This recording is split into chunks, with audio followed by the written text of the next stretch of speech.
Welcome everybody to the Rob and Ace Rob Show. Once again, I'm Ace. Rob is with me as always. We'll do a quick session here. We'll do Q&A. We've got some questions that we want to answer for the listening public. So, Rob, if you want to start it off. Yeah, let me pull up our notes from our production meeting. This should be fun today. Yeah. So, for anyone who's listening knows our format and why we do what we do. So we do talk about self-improvement in general. And one of the main topics that a lot of people are going to come at us with is dating. So I wanted to get your perspective in terms of what criteria should men really look for in dating / vetting a woman for a long-term relationship. So maybe it's more like, what are you looking for? But obviously you're going to think maybe that's what men. I'm trying to do this broad. I'm trying to you can't generalize. Everybody, like when it comes to physical looks, everybody's different. Like me, I like big girls. You don't. I mean, I don't dislike them. It's not about disliking. It's just like everybody has that fetish. Everybody has that thing they're looking for. Like some guys like big asses, some guys don't. Some guys like big breasts, some guys don't. Some guys are gay. It is what it is. As far as like what should a man look for in vetting a woman, it varies with age. I mean, look, let's be honest. If you're just looking to play around, if you're not looking for anything serious, you're just trying to, as they said in Coming to America, sell your royal oats. Just get the hottest woman you can. Have fun with her. What I'll say is make sure you make it up front that this isn't going to be serious. Like that's the best thing you can do is be up front, like the female. Like don't be that guy who leads them on thinking like a relationship's going to happen when you know damn well sure it's not. Just be like, look, and I'm giving you this from my own history. I've done this several times. I've had a female come to my apartment, and before we start doing anything, I said, look, this is never going to get past this. Like, I'm not looking for a relationship. I'm not looking to, go long term. I know how some women think, like, if I stick around long enough, maybe he'll change his mind. Like, no, that's never going to happen. I don't want to be in a relationship right now, and I don't want to be in a relationship with you. If you don't want to do that, that's cool. We can be cool friends. We can, text or chill every once in a while, but this is what I'm here for. If you're not with that, then that's cool. And leave it up to them. That way, when it goes down, which it inevitably will, you can be the guy who says, look, I told you what this was from the jump. I didn't try to deceive you like some bum on the street. Mm-hmm.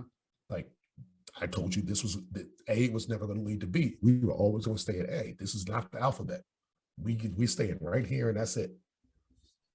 So the first thing you want to do, like I said, if you're young and you're dumb and you're just trying to, get laid, you're not really trying to settle down, do that. Be upfront. Don't lead them on. Just get that plan out your system. Now, when it comes to relationships, you got to think long term.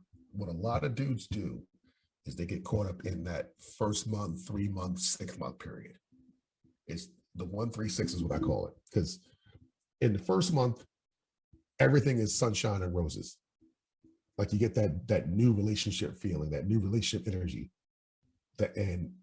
She can't do anything wrong. Everything she does is perfect. She's never farted. It's never happened in her life. She smells like roses every time you see. Those dopamine hits. Yeah, the sex is the best you've ever had. It's great. Everything's fantastic. By month 3, it wears off a little bit, but you're still riding that high, and probably the feelings have intensified because you have more time with this person. And by month 6, that's when you get the breaking point. Either you start to see the real person, or you're so far deep into it that you're just head over heels. You're just riding this one out. The 6 months is the most dangerous part because you got to know what you're dealing with long term. When you're in a relationship, the next step is marriage. And if you can't see yourself marrying this person, you don't need to be in a relationship with them. No, that's unless you're just playing around. That's what I'm saying. Like I just don't think today in 2021 in the United States people should get married at all. Well, you've already stated that, but I'm talking to regular normal people. not savages. I'm just saying, like, no, I mean, like in another country where the laws aren't so screwed up, I'd have no problem with it. Yeah, but you are speaking from the experience of your age and your experiences in life. A lot of people don't have that feeling. They think that they can beat the system. They think that, like, I'm still a romantic. I believe marriage can work, but you have to be realistic. What happens with a lot of marriages is they go into it with this sunny Disney outlook, and then reality punches you in the face. Like one of the, And in the not to wall, get off topic because we're not trying to do that, but one of the biggest things about marriage that ends it is money. Finances are the biggest reason, not infidelity. It's primarily what you want you to believe in the media. It's money. Money breaks up more homes than anything. But if you're realistic about your situation, money shouldn't break up anything. If you live a life that you can afford as opposed to the one that you want, money is not an issue. The problem is we want to live the life that we want as opposed to one that we can actually afford. We've already broken down finances situation. If you're living in your budget, life is good. When you try to break out your budget, life gets fucked up. It gets real hard, real quick. But so that's what I'm saying. Long term personality traits is what you should look for. Do you find yourself saying she's annoying? Do you find yourself saying, man, the sex is great, but she doesn't really know how to cook, or she doesn't really have any other skills. And if you have a lot of money where she can be a stay-at-home wife, she doesn't have she's not motherly, then you shouldn't be marrying that person. Those are things you're going to learn. Like you're not going to pick up those traits along the way in life. You either have it or you don't. Like everybody can pick up a cookbook, but we all cook at different levels because taste is subjective. I can give you the same recipe that I give 10 other people, and everybody will make the dish completely different. So are you saying that this is more of an individualistic sort of criteria? Like some guy who can afford a maid isn't going to care if his girl can cook type thing? Even then, even if you can afford a maid, is that the lifestyle you want to have? You got to have that. You got to have your must-haves in order before you even vet this person. There's guys who make a lot of money. There's guys who can afford to have a live-in maid or have a maid service, or if somebody, an au pair, or somebody live with them and do all this stuff. But do you want to live that way? Are you okay spending that money on that? When you got this wife, did you expect her to be your mother, or did you expect her to just have your kids and be around? Because those are two separate things. Like, prime example, Donald and Melania Trump. Do you think Melania Trump raises her son? Do you think she cooks for him and teaches him right and wrong and does all the stuff a mom should do? No. She's a hot piece of ass he found. That's what he wanted, though. That's what he got. Requirement. Yeah, that's what I'm saying. So you got to have your do's and don'ts. You have to have your must-haves and must-nots in order. And then you got to think long-term. Does this person meet those check marks long-term? Because this is the person, if everything goes right, you're going to spend the rest of your life with. This is not somebody like 4 or 5 years. All right, I'll just trade up. Because like Rob just said, divorce is an ass whooping. In this country, it's cheaper to keep her.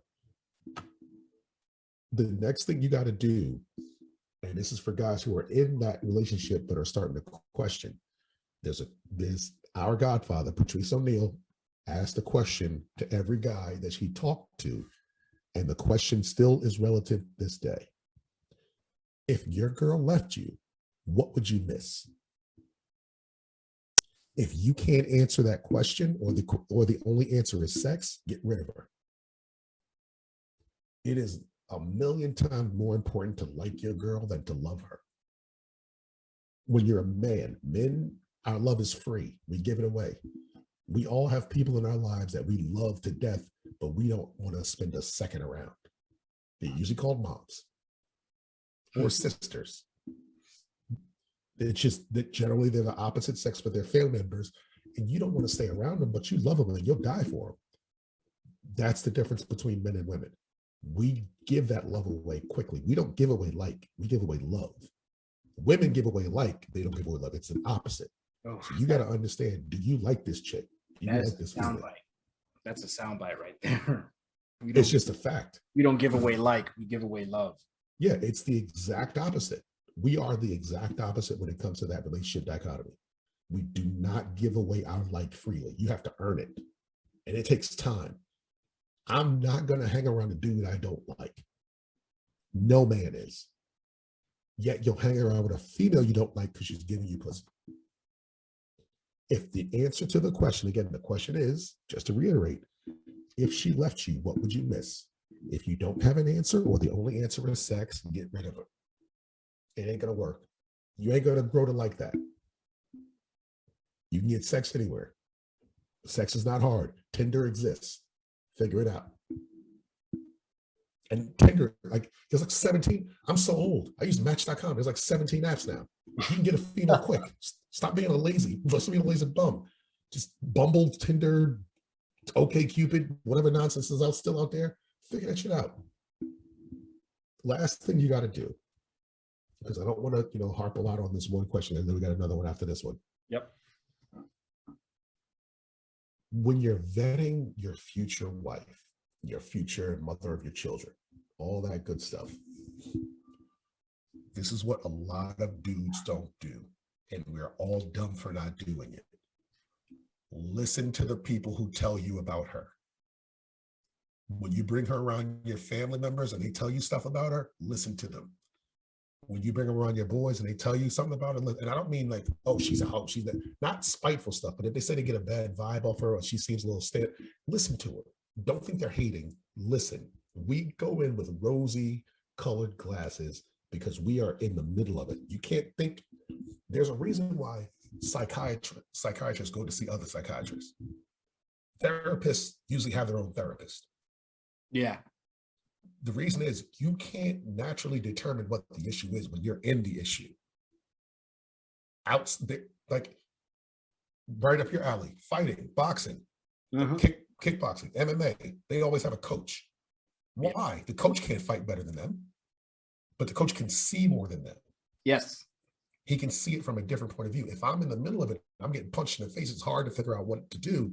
But if I'm on the outside not getting punched and I can tell you what to do, you have a better perspective. Your coach can see distance differently. The most famous example of this is Peyton Manning, one of the greatest quarterbacks of all time. He won 2 championships. Tom Brady is on like 7.